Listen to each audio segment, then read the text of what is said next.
Hey everyone, this is the third part in our video series on new player to premium money making guide. In this video, we'll start with a net worth of around 1 million silver and bring it up to around 4 to 5 million. This episode will cover ghost town farming for arcane essence, doing soul dungeons in the red and black zone, and transporting items to another town, namely Caerleon. Okay, so last video we left off with a net worth of around 1 million silver. If we add up all the things I'm still selling in the market here, we're probably actually a little bit over 1 million silver, but we used all safe money making methods. Now that we have a little bit of silver under our belt, we want to move on to some more risky money making methods. So Albion Online's money making is all about risk versus reward. The greater risk you take, the greater reward you get. So now that we have some money and we can afford to die once or twice, we can move on to some money makers that are going to make us a little bit more money while incurring just a little bit of risk. So the first money making method that we're going to do is ghost town farming, or farming for arcane essence. So if you open your big map with M here and you go over to sort of the red zone areas, you'll notice that there are some of these little magic circle things, sepulture, whatever they're called, of magics here, and they have mobs in them that can drop arcane essence, which are used to upgrade potions that can sell quite well. And so the only requirement for this method really is that we have tier 6 or Master's Reaver unlocked, which you should have gotten by doing some of the soul dungeons earlier. So rather than go out with this gear that's worth around 200k, I'm going to go ahead and take off probably the spear, the offhand, and the cape, which are the three most expensive things in this build, and I'm just going to go ahead and pick up a tier 4 or 4.1 version of these instead, except for the cape. I'm probably not even going to wear a cape here, so we're going to pick up a 4.1 spear and a 4.1 torch. So now you can see the gear that we're wearing is worth 27,000 silver. So if we die, we can pay this like 40 times over, no problem. I'm just going to go bank these, and then we're going to go head over to this magic circle right over here and go farm some arcane essence. Okay, now I almost forgot, before you leave, you're going to want to unfaction flag. If you're faction flagged, it's going to let much more players attack you and kill you than normally you'd be able to.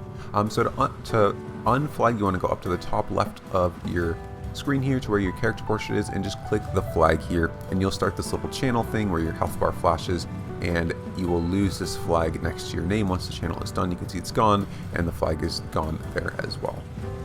And now faction flag players won't be able to attack me, so I'll be much safer as I go to farm in the red zone. So this moneymaker is a little bit risky because it is in the red zone. Now there's not that much risk in the red zone, because in order for someone to kill you and take all of your stuff, they have to hard flag up, which means anyone can attack them, and that's very dangerous. And also, if you look at the bottom right hand of your screen, there will be a little hostile indicator, which will tell you how many hard flagged players there are in that zone. And so if there's too many, let's say 5 or 6, you can just simply choose to not take the risk and get out of there. On the other hand, if there's just 0 hard flags in the zone, then you know you're perfectly safe to keep farming. So while you're farming the arcane essence, I would highly suggest to keep one eye on this little hostile counter in case it gets too high, in which case you might want to cut your trip a little bit short and head back just so you don't die. If you do end up seeing a red, their health bar will be bright red. It's hard to miss. I would highly suggest just mounting up and running away, because there's a good chance that they will try to kill you as you're farming arcane essence, which are worth some money, so they know you have money on you. Another thing to keep in mind to make sure you stay safe while you're farming these essence is to always stay within your mount's little ring. As soon as you dismount, there'll be a little ring. If you walk outside of that ring, then your mount will disappear, and mounting up will take much longer, and your mount is a really important part of staying safe, so make sure you just stay within that ring while you're fighting the mobs, and then mount back up and go to the next ones. Okay, so we're coming back now with a little bit of loot here. I had to cut a little bit short. I wanted to go for around twice as long, but unfortunately there was 7 reds that were getting pretty feisty trying to kill me, so I decided to cut it short. Also, there's a lot of other people there that were taking a lot of the ghosts, which is a little bit unfortunate. That's one of the downsides of this money-making method, is that if there's a lot of other people doing it, you're not going to have as many ghosts to kill, and so you won't be able to get as many profits per hour.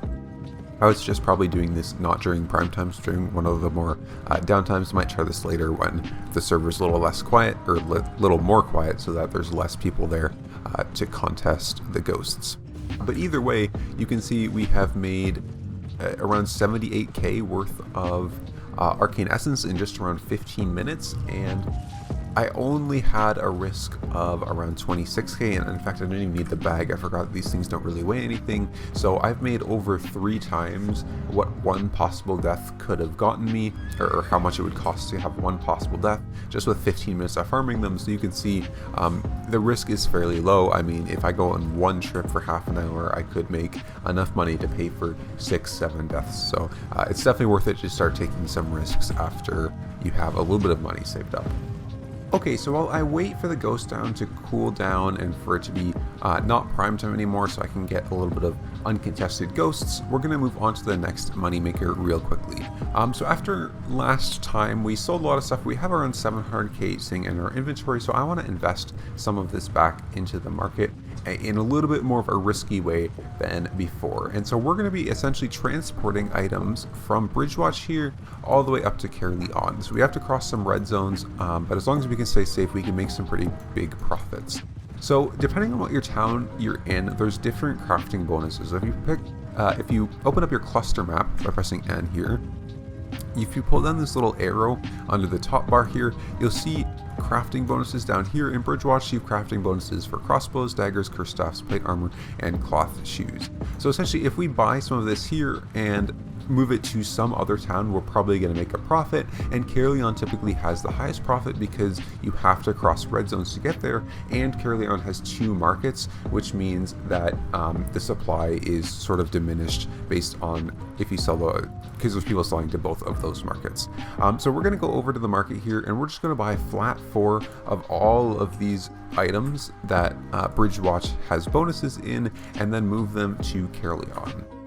And we'll do that through buy orders. Well, essentially you can just go to category and search, for example, plate armor is one of them. So if I go to armor and go to plate armor, and then tier 4, I just buy all the flat tier 4 ones. I can set up buy orders for them. But before we do that, we're actually going to want to make sure that we can transport things. And for that, we're going to need a transport mount. We can use an ox, but that's a little bit slow and dangerous.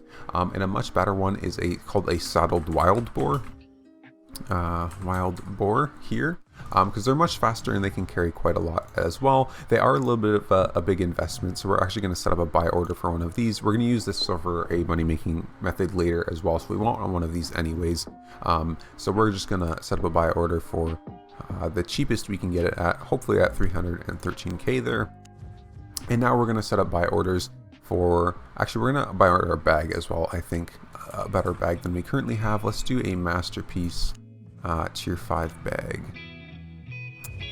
So tier 5 bag, go down to masterpiece, and we'll buy one for, I don't know if that'll ever come in, but it looks like it comes in occasionally, so we'll try to get a buy order in for a tier 5 masterpiece bag, and then we'll upgrade it.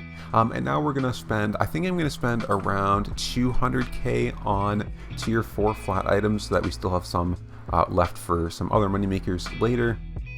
And just in case we die, it will be quite a hit if we do die, which we're not going to die. We're going to play it really safely. So I'm going to go set up some buy orders for other tier 4 flat items that have crafting bonuses in this town, and hopefully they come in soon so we can transport them to Caerleon.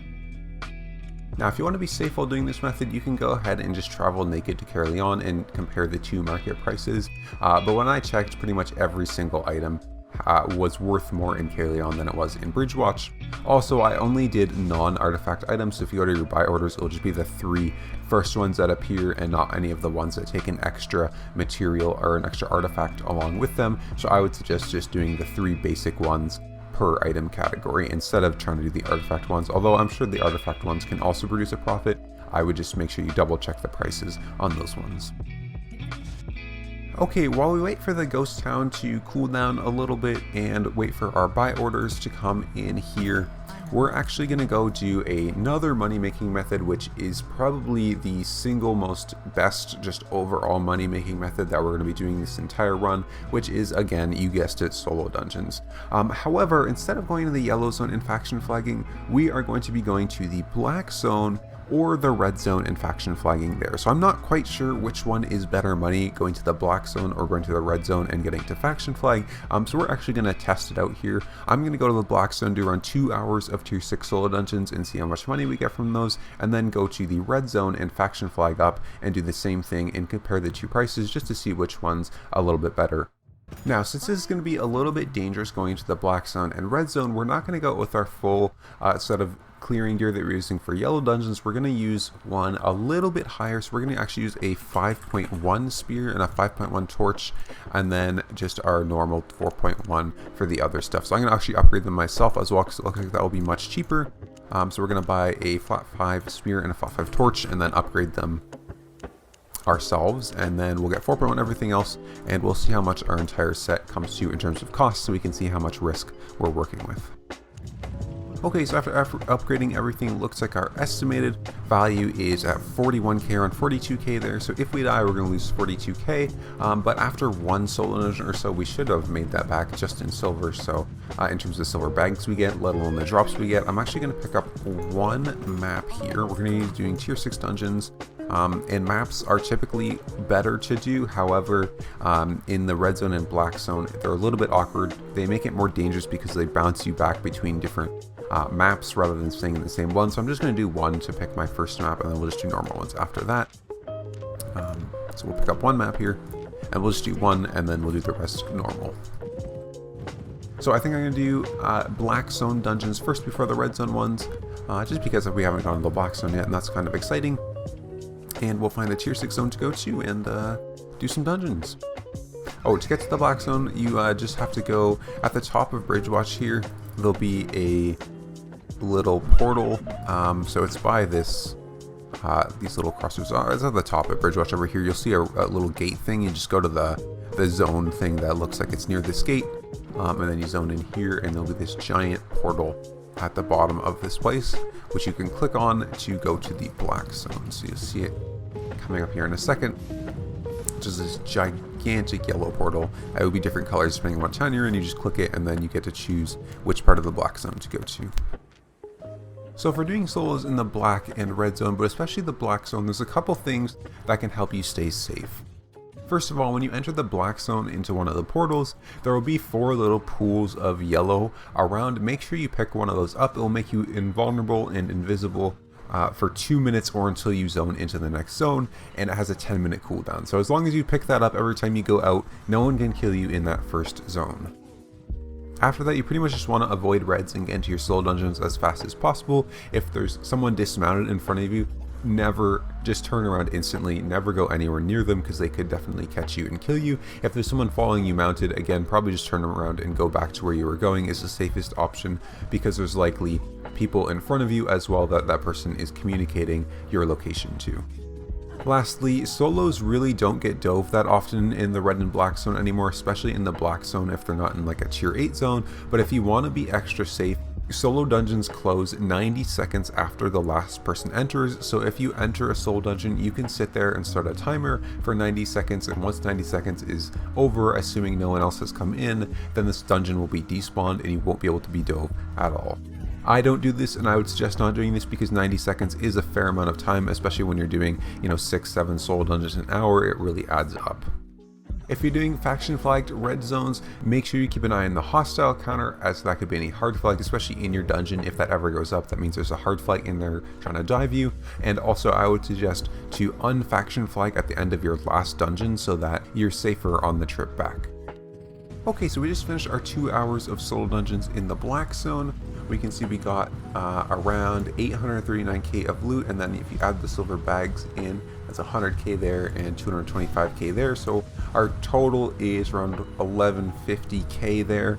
So 1.1 mil, a little bit more. We did get 2 legendary chests, which seems unlikely and fairly lucky, but we'll still do the red zone ones and compare there just before we make any judgments. So pretty good. That's around like 500k an hour. Honestly, you could do just this all the way to your premium money, and you get a lot of count progression as well. So very good money maker so far. But I'm still going to go check the red zone faction flag ones as well to see if those could potentially be better. Okay, so we're now going to try 2 hours of red zone tier 6 faction flag dungeons and see how much money we can make from those. We're currently at around 3,000 points here, so we'll see how much we get in the 2 hours and add that to the total cash from items that I get. Okay, so we just finished up our 2nd hour of faction flag red zone tier 6 solo dungeons. Let's see how many points we have. 7.7k, which means we made around 4.7k, so that's a heart and a half. So we'll buy 1 here. Actually, we'll buy 2 because we can. So that's what, around 50k barrels. We'll add 75k to whatever my loot in the chest is. The loot in the chest is around 700k for the loot, as well as 257k in bags of silver. So that means that's around 950k plus the 75k in hearts, puts us just over 1 million. Now I didn't get any legendary chests or in the red zone, so it seems like they're honestly right around the same in terms of money per hour. Safety again is debatable, which one's more safe and which one's more dangerous. So to be honest, I don't know, they both seem good. They're both around the same, so either one you do is probably fine. The only difference I would say is Black Zone gives you a little bit more fame, so you get more account progression, whereas faction flagging gives you more progression on your faction, which essentially gets you more money per hour. One progresses money making, where the other one progresses your account with fame. So choose which one you like more, I guess, and do that one. Either way though, the profits seem pretty good, around 500k without premium, not too bad. So that's probably around like 16-17 hours you could do solo dungeons for that long and get your premium just off of that while progressing your account a lot. So I mean, if you want to get premium just by doing solo dungeons, if you like them, I would highly suggest it. It's a great money making method that also progresses your account, so this seems like a really good thing to do. Okay, now that it's not prime time anymore, I'm gonna spend probably around an hour and go back to the ghost town and see how much money I can make doing ghost town. Hopefully it's less populated than it was before. So let's see how much money we can make now. Okay, so we're back from our Arcane Essence collecting trip. We've made 370k. I was out for just over half an hour, which puts us at sort of a weird money maker. It's the most money technically that I've made per hour so far, but it seems to be really inconsistent. I made the vast majority of this in the first 10 minutes where I was completely uncontested. I had the ghost town all to myself. But then a red came and started chasing me around, which really slowed things down, and then a bunch of other blues came and are also farming the ghost town, which really slowed things down again. So really it's good, but it's inconsistent, and it also doesn't give as much fame as maybe solo dungeons do, and it's more dangerous because you're in the open world. So technically it's a little bit better money. I would say I'm probably not going to do this too much more. I think I prefer solo dungeons as they're more consistent. However, if you're someone that maybe plays at a really awkward time of the day where it's not that busy, I could see this as being probably one of the best money makers if you don't have premium. Okay, so it is the next day here, and it looks like a lot of my buy orders have came in. We got 107 things to pick up here, so we're gonna collect these. Hopefully the borers come in, or else I'll have to buy like an ox or something so we can carry it all, because we are gonna fill up very fast. So we're gonna see if we have enough to make a trip to Caerleon, and we'll try to make that trip to Caerleon, and we'll do it very safely so that we don't die. Good, we got my boron, so we will probably be able to carry this all. Let's see. Yep, no problem. We can even buy more stuff before we take the trip, looks like. So I think I'm actually just going to go probably on the market here, and I'm just going to buy them at full price just to fill up our inventory to max weight so we get the most value out of our trip. And then we'll go and head over to Caerleon to sell this there and make some money.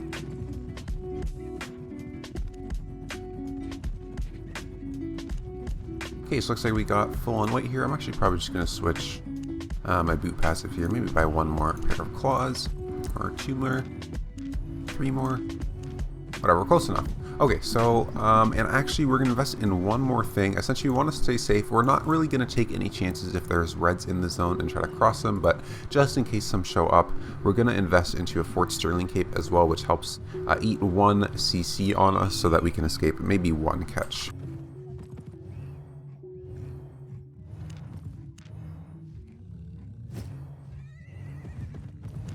Okay, and we would sometimes get like potions or something, like invisibility potions if we wanted to escape gankers, but I'm pretty sure with the gear we have right now, we're kind of low tier, and we only have cloth armor, which isn't very tanky, so if we die, or if we get dismounted, we're probably dead anyways. That being said, we're going to play this super safe and not get dismounted.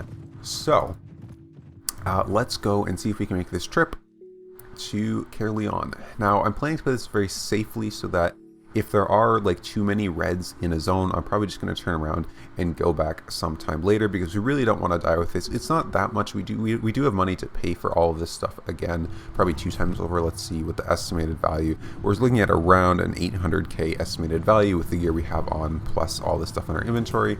And we have to cross, let's see, so if we go to, so we're aiming for this tunnel here. This tunnel will get us to the Caerleon underground entrance, which is a very safe way to get to Caerleon. So we have to cross, looks like, one full tier 7 red zone, which is probably the most dangerous one, and then half of this zone as well. So if there's too many reds in either of these zones, I'm just going to turn around and go back.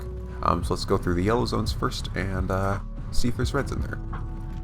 Okay, so as we approach the entrance to our first red zone here, red zone is the next zone up here, we have to watch out on this northeast gate here. You can see there's already a blob, which means there's around 10 or 11 people there, but we have to watch out for scouts, and scouts can essentially look like anything. If there's just people sitting here, you have to be very careful because they might be scouting for people like you who are transporting, telling the reds on the other side that you're coming through and that they should get ready to gank you. So you do have to be a little bit careful if there's people sitting there. So there was a lot of people there. Many of them could be scouts if there's reds in this zone. Yeah, there's 7 reds, which means there's definitely gankers in this zone, and they're probably trying to catch transporters like me.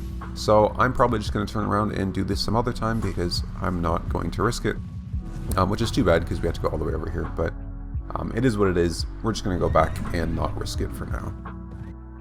A little while later, I decided to try again, and there were 0 reds when I entered the first zone, but by the time I left, there was up to 7, so it was a little bit more risky than I wanted, and the next zone also had 2, but I couldn't go back because there were 7 in the last zone, so it got a little more risky than I would have liked. However, we made it with no issues. Okay, so now that we're in Caerleon, we essentially have 2 options of where to sell all this gear. So there's 2 markets in Caerleon. One is just a normal market you can find here. That's going to be the same as every other town. But the other one is the black market, and this essentially is the system that buys items and then puts it into chests and stuff for people to loot up. So what I'm probably going to do, black market probably sells a little bit faster than they will in the normal market, but I'm going to probably compare the prices for the different items between them and then see which one's better and sell them there. Okay, so we've checked both markets. It seems like the black market is pretty much always higher. There's just a couple things that I might sell, like maybe half and half, since I have a lot of like soldier armors are around the same in both the black market and this market, so I'll probably split them half and half. But for the rest of the stuff, I'm probably going to sell in the black market, and we should turn actually a really good profit. It seems like comparing the prices I bought for them in Bridgewatch compared to how they go in the black market, it's over like 2-3 times how much I bought them for. So this is actually a very good investment. Well, the trip was a little bit risky, more risky than I wanted it to be, but seems like overall very, very good investment.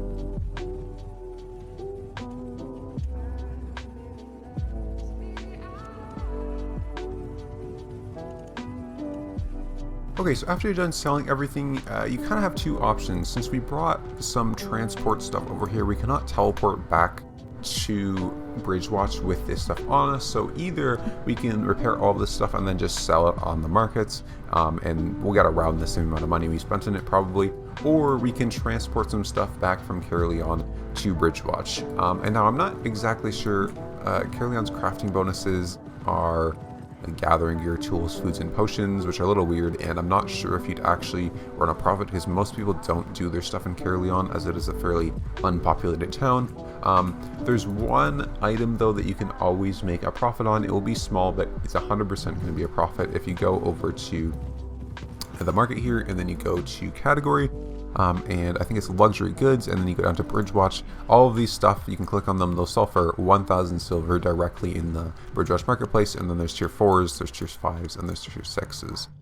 So I'm just going to buy some tier 4s, and then we're going to transport them back to Bridgewatch when the coast is clear, so I can get my boar back there, because I want the boar for moneymaker. We're probably going to do in the next video as well. So we're going to buy some of these, and then we'll transport them back. Okay, so there wasn't that many on the market for cheap. I got around to 34% weight, so instead I just set up some buy orders, and we'll just wait for these to come in before we travel back. If we want to do more activities, we can always just put everything in the bank and fast travel, but I'm probably just going to take a break and see if they come in after a while. I came back a couple hours later, and all my buy orders had came in, so I started the trip back to Bridgewatch. Okay, so we made it back to town from the red zone. There was no reds in any of the red zones that I had to pass, and we got some artifacts or treasures, whatever they're called, back to Bridgewatch here. So we have, that's 200k, that's 278k, so 478k coming back as well. So that's sort of a nice thing on the way back we can do as well to make some extra money from our little transport trips. So you can sell these just directly. You can see there's buy orders for them directly. They'll sell for 1k each, and these are 5k each. Taxes make it a little bit less, but that is all right because we still made a really good profit. Okay, so after doing all three of those money makers, our net worth is now probably over 4 million, almost approaching 5 million. We have 3 million silver just sitting on our person. In gear, we probably have around a little bit over half a mil, as we have some stuff in the bank as well, and then we definitely have at least half a mil of stuff selling in Caerleon and in Bridgewatch here, probably even closer to 1 million silver worth of stuff getting ready to sell. So we're almost halfway there to premium. In the next video, we'll be covering the most risky methods that have the largest rewards, and finally claiming our premium. So if you're following along with me, then I'll see you in the next video.